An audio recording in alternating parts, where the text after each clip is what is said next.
Suatu ketika di sebuah gunung yang indah, terdapat dua bukit yang tersambung oleh sebuah sungai yang dalam.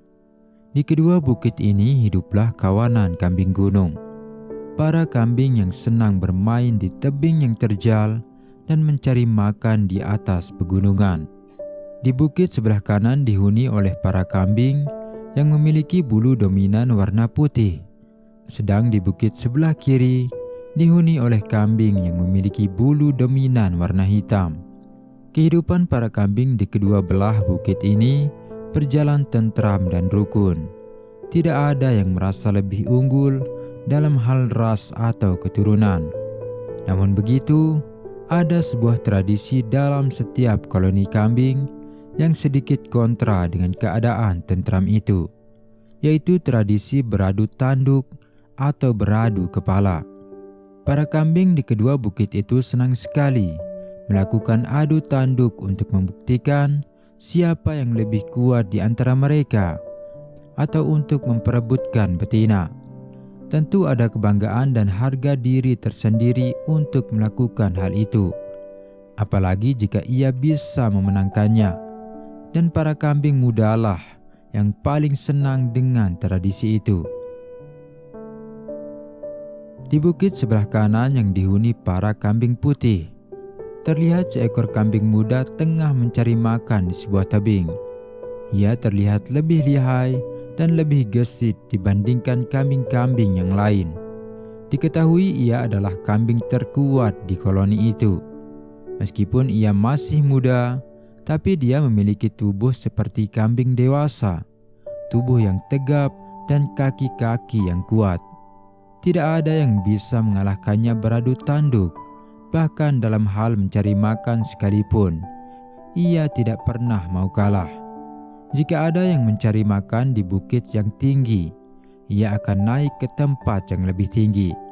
Jika ada yang bisa berlari dengan cepat, dia akan berlari jauh lebih cepat. Dan jika dia melihat ada yang menang melakukan adu tanduk, ia akan menantangnya keesokan harinya. Rasa bangga, harga diri, dan kemenangan-kemenangan itu telah membuat kambing muda ini menjadi kebanggaan para kambing di koloni ini. Suatu ketika, si kambing muda ini diminta oleh tetua desa untuk menyampaikan sebuah berita penting kepada pemimpin koloni kambing yang berada di bukit sebelah kiri yang dihuni oleh para kambing hitam. Perjalanan menuju bukit sebelah kiri yang tidak mudah, hutan yang lebat, dan bahaya dari binatang buas yang selalu mengintai menjadi alasan para tetua desa memilih kambing terbaik untuk menyampaikan berita ini. Dan mereka semua tahu si kambing muda itulah satu-satunya yang paling cocok. Merasa sangat terhormat dengan tugas itu, si kambing muda itu pun menerimanya dengan penuh rasa bangga.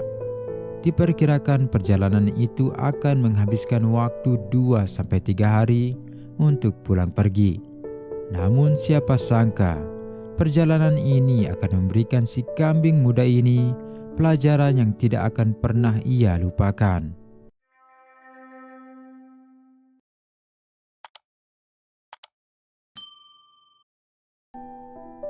Hingga keesokan paginya, setelah mempersiapkan semua keperluan, si kambing putih muda itu pun segera memulai perjalanannya.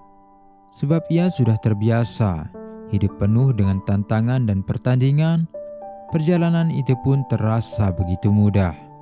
Bahkan saat ia dikejar oleh seekor beruang pun, ia dapat menghindar dan berlalu meninggalkan beruang itu jauh di belakang.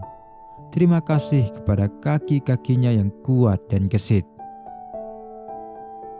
Setelah melakukan perjalanan setengah hari, akhirnya sampailah dia di perbatasan antara kedua bukit itu, yaitu sebuah lembah yang dalam, yang dimana terdapat sebuah sungai yang deras di bawahnya.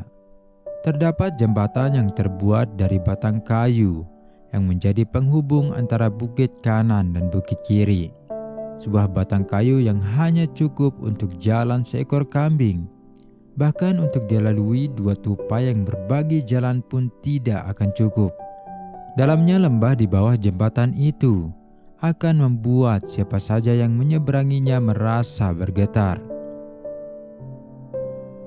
Hingga saat si kambing putih muda ini hendak menyeberang, terlihat di ujung jembatan itu ada seekor kambing hitam yang juga hendak menyeberang. Seekor kambing dewasa yang memiliki tubuh yang sangat bagus. Sekelibat, kambing putih ini merasa seperti melihat dirinya sendiri. Kambing putih itu segera meminta kepada si kambing hitam untuk minggir dari jalannya. Meskipun ia masih muda, pengalamannya dalam bertanding membuatnya merasa lebih pantas menyeberang jembatan itu lebih dahulu. "Permisi Tuan, aku ingin menyeberangi jembatan ini. Aku minta Anda minggir dari jalanku." Si kambing hitam dengan tubuh tegap itu sedikit tersenyum.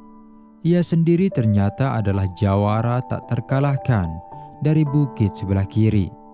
Reputasi yang ia miliki tidak kalah hebat.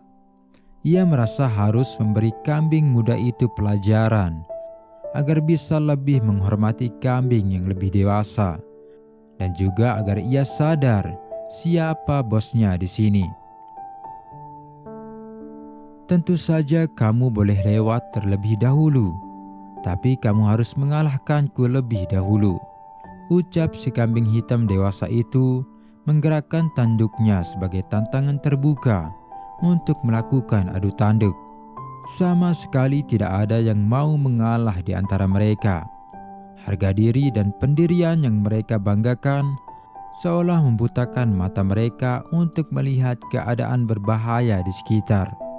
Di masing ujung jembatan kayu itu, kedua kambing itu memasang kuda-kuda terbaik mereka dan menyerang dengan penuh tenaga hingga tanduk mereka beradu tepat di tengah jembatan kayu yang kecil itu. Tenaga dan keahlian yang sama kuat membuat mereka terpental dan terjatuh ke dalam jurang yang dalam itu, jatuh ke dalam sungai deras yang begitu gelap.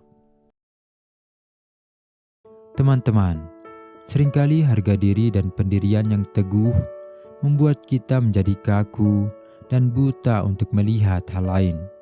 Pendirian yang dipegang terlalu erat seringkali membuat kita melewatkan kesempatan untuk berkembang dan melihat cara yang lebih baik. Sama seperti kisah kambing di atas. Dalam contoh lain, seseorang yang berpegang teguh berjualan offline misalnya, pendirian ini akan membuatnya sulit berkembang dan melewatkan banyak kesempatan.